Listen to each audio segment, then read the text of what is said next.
to my videos. So guys, finally we have something good to share here in Canada, that Canada Post has resumed operations. It's not that their strike is over, but now they are going on the rotation basis strike at regional areas. So from today they have resumed mail deliveries. So this has brought lot of relief to all of us, because by this way or that way all of us were impacted, right? I know most of us get our documents, letters, mails online. Hardly anything comes in mail, but there are certain things that cannot be done in that way. For example, your passport, your driving license, your photo card, your health card, birth certificate, you name it. There are n number of documents that cannot be delivered by anyone else but Canada Post.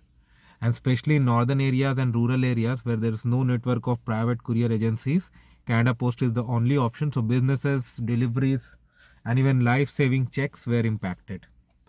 So it's now good that they have resumed the operations, and I hope that whatever remaining disputes they have come up to an amicable solution, and people get back to their normal day-to-day life, which is very important. From IRCC perspective, yeah, PR card delivery, um, work permit delivery, and all other things that come through Canada Post were impacted, no doubt.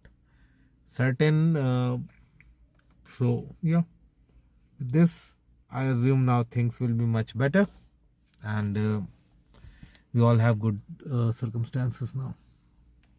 So thanks for watching this video, guys. Please subscribe to the channel. Thank